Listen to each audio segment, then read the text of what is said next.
Welcome back to another episode of the CSK8 podcast. My name is Jared O'Leary.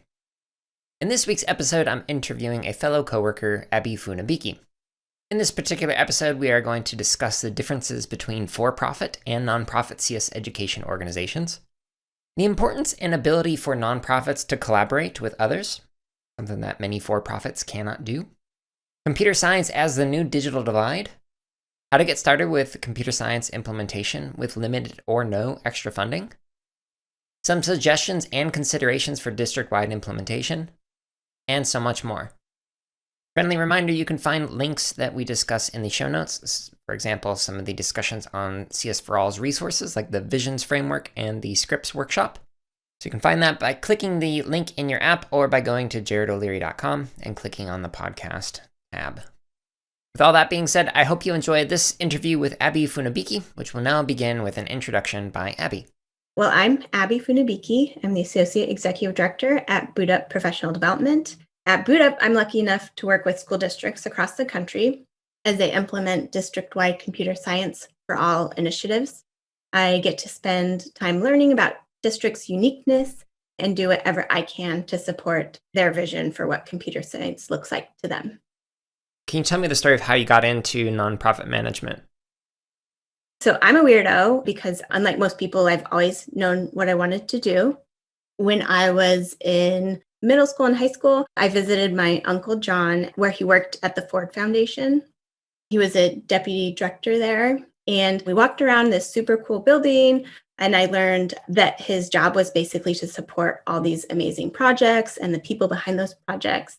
I was like, you can do this as a job. And since then, I studied politics in undergrad because that was the closest thing I could think of to working in nonprofits. And eventually I earned an MPA, which I call the MBA for nonprofits. A common thread throughout my nonprofit career has been basically supporting really neat ideas and the people behind them. Now, as a leader at Boot Up, I still see my role as making sure our districts, as well as my colleagues, have what they need to do awesome things and to use their expertise and enthusiasm to do awesome things. So connecting the two things, the district and our PD facilitators, and then stepping back and seeing what they do come to life is what I love doing and what I've always known I would like doing. So I'm wondering if you could talk about the difference between nonprofit and for-profit organizations. So obviously there's for-profit, the goal is to make money, usually for shareholders and things like that. But what are some of the more ideological differences that you see between nonprofits versus a for-profit?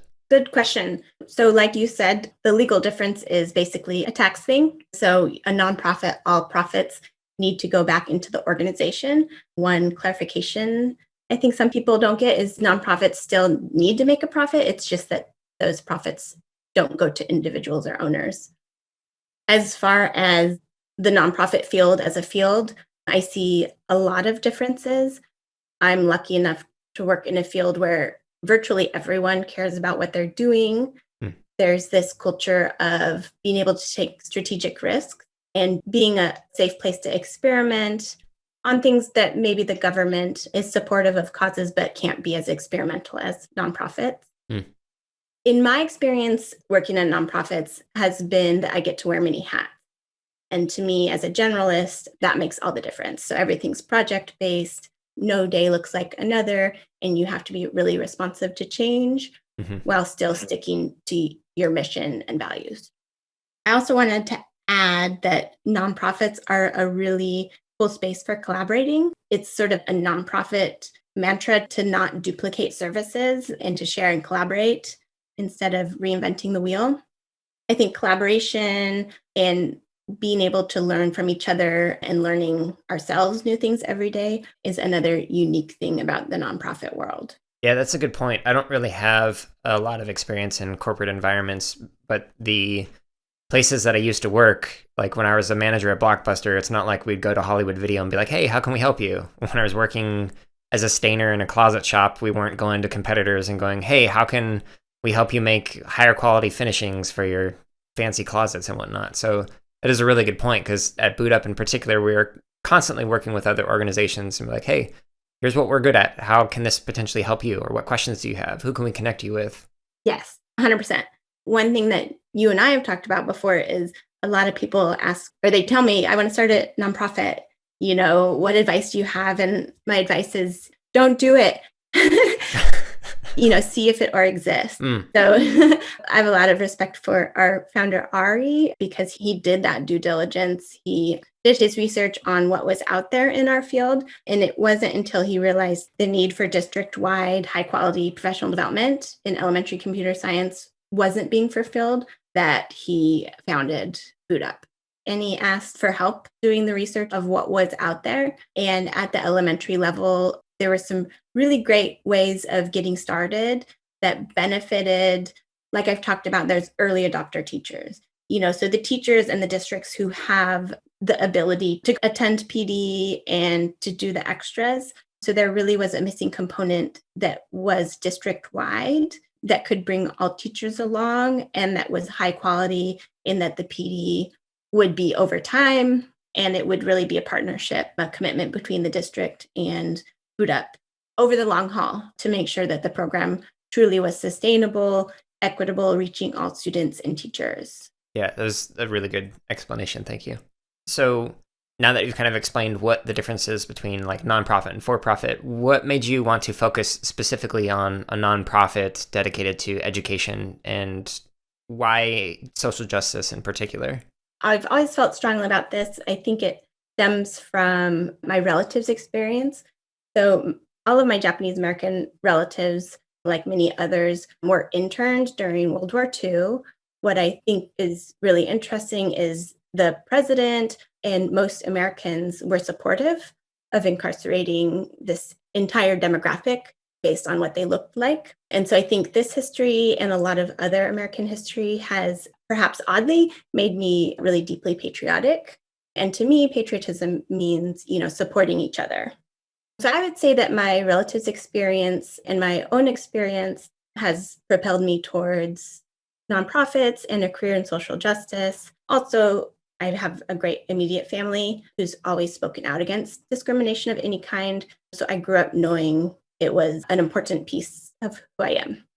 To answer the question about education, I know that education can sometimes seem like the catch-all solution for any problem, but personally, I really do think supporting public education can make all the difference.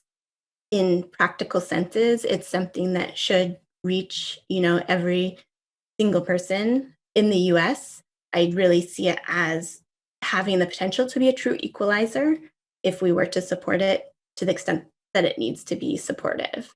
I was lucky enough to go to a good public school, and I have also had a lot of experience working in school districts in areas where, based on your zip code, your chances of graduation are significantly lower. So yesterday when I interviewed Joanna, I'm pretty sure she said she started computer science classes in middle school. So like having that kind of opportunity in the 80s when most people didn't even have computer science classes in the high school, like it makes a huge difference. So what you're able to do in your public education experience can have a profound impact in terms of what you do for leisure, for career, for whatever. I'm curious for you, what led to your interest into specifically a education nonprofit that focuses on computer science?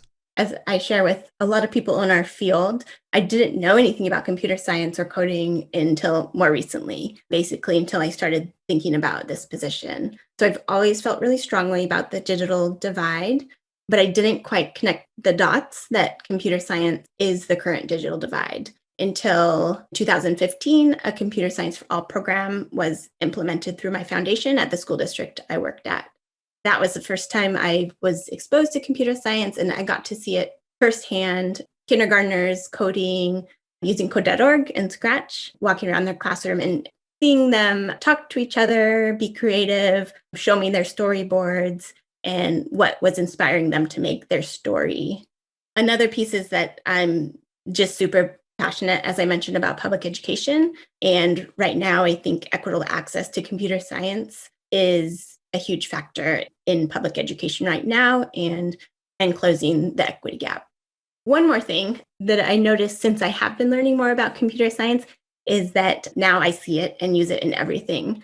you and I were recently talking how we can decompose and iterate to become better leaders. Yeah, computational thinking in particular is one of those frameworks that can apply to so many different contexts. So it's interesting to apply it to something like leadership. Yeah, once you connect the dots. Yeah.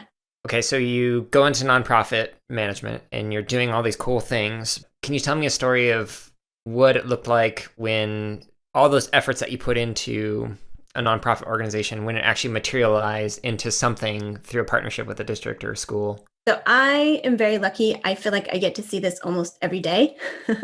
So to me, whenever I see our facilitators connected to a district and really hearing them, meeting them where they're at, and giving them the tools that they can run with to support their own computer science initiative, to me is seeing my efforts and our team's efforts materialize.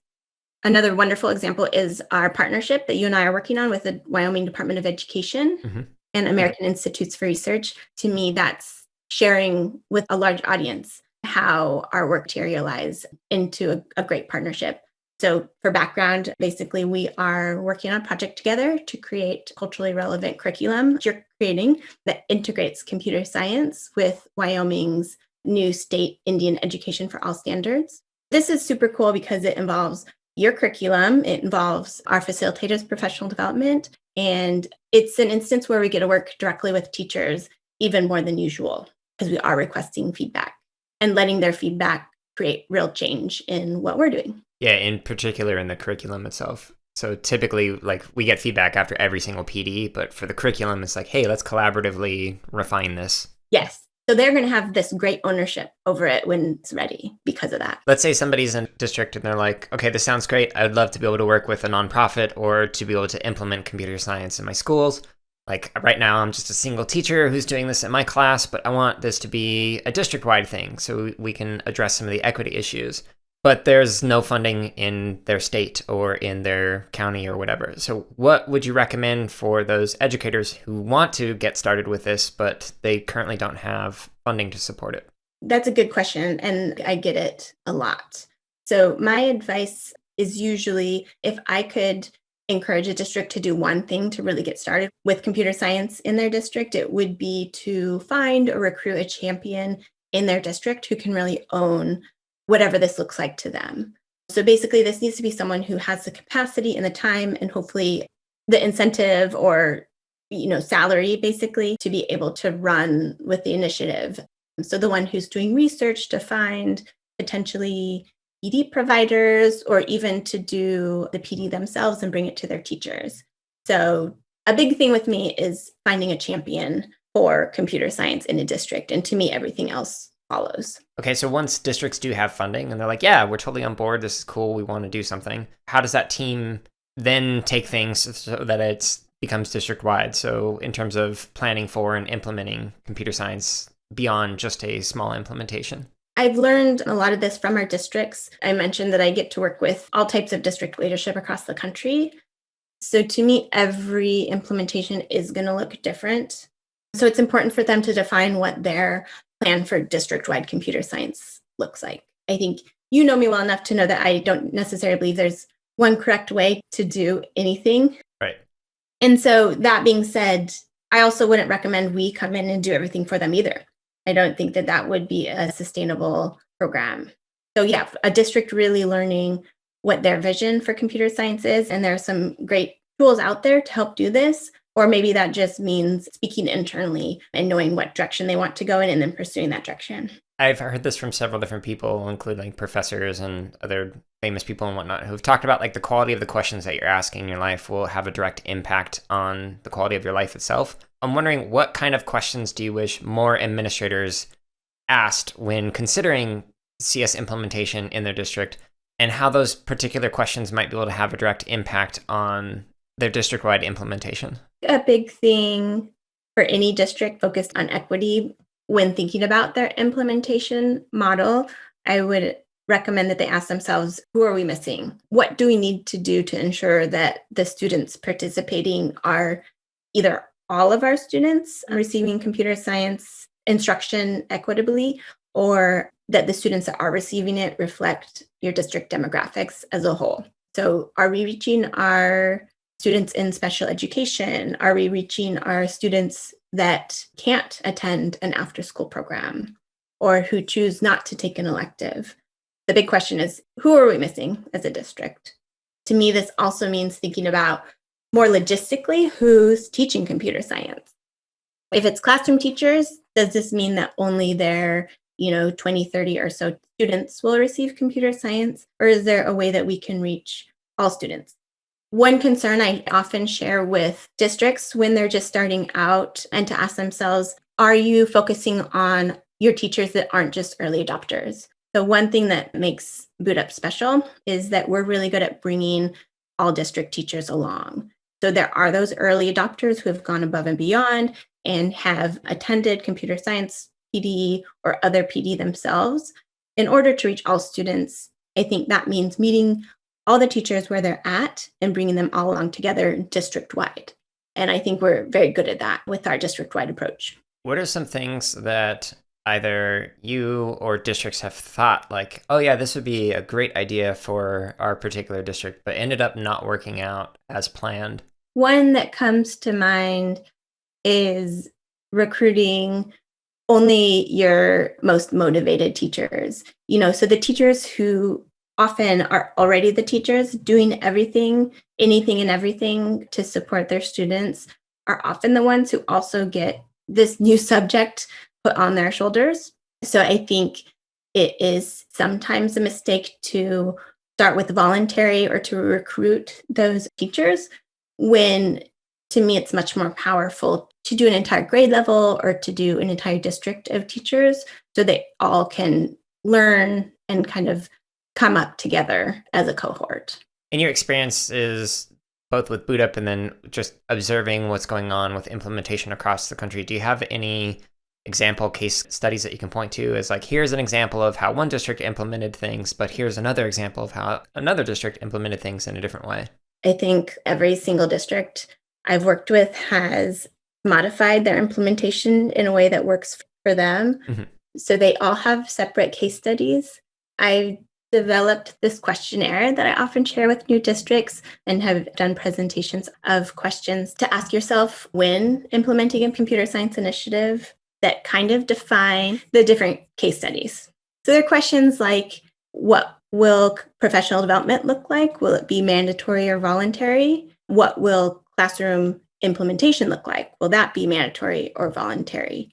And if it's not mandatory, how will you enforce this expectation? The goal is to get district to start thinking about these questions in order to guide the creation of their individual plan.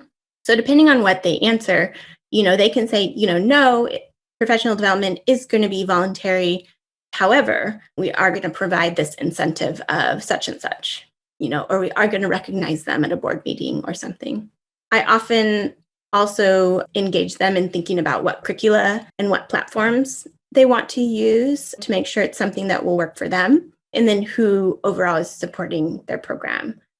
So based on the answers to these questions, I can think of a bunch of different case studies. Yeah, and if anyone's interested in exploring this more in terms of like, well, I need to think through those questions more, CS for All has a lot of resources that can help with that, like the Scripts workshop as well as the CS Visions framework. Yes. Which I did 2 podcast episodes on, and I'll link to those in the show notes. But they're very helpful for like thinking through all these things in terms of planning and implementation and whatnot. Absolutely.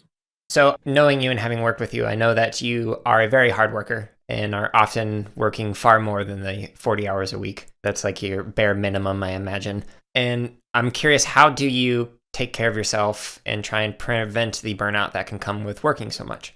That's a good question. And I think I am getting better at taking vacations and making sure I take time off, or when I finish a big project, make sure I celebrate that a little bit before just moving on to the next one. I've actually really liked all of your suggestions from your guests in these podcasts. I guess one thing I've talked about with some of our staff is how nice full day vacations and full week vacations are, as opposed to just spreading out time off, in half days or short amounts of time. It's really nice to completely get away and focus on other things for a couple of days, I think. Yeah, it's important because like you've said it to me where it's like, oh yeah, I had to work over the weekend, so I'm planning on taking like a half day or two. And then you have said, well, it'd probably be better if you took like a full day off, and then that way your brain isn't like half committed to resting and half committed to working for most of the day. And for somebody like me, because my brain won't shut off and I'm just constantly thinking about work, it's a lot easier for me to take a full day or a full week. My friends and family make fun of me. I have a lot of hobbies. So that for some people, if it's a good fit, could be a self-care recommendation. What are some example hobbies that you like to engage in? I personally have found it's really nice to have like a tactical hobby and then also a mindless hobby and then also a hobby where you're learning something. So it depends what mood I'm in. It depends on my hobbies, but my biggest one is probably just reading, so I do find time to read every day. And I'm not saying I'm good at any of these things, but I enjoy them. So a more tactical one would be painting. I grew up woodworking with my family, so I continue to do some woodworking and projects in the garage. My learning hobby right now is I'm learning the mandolin.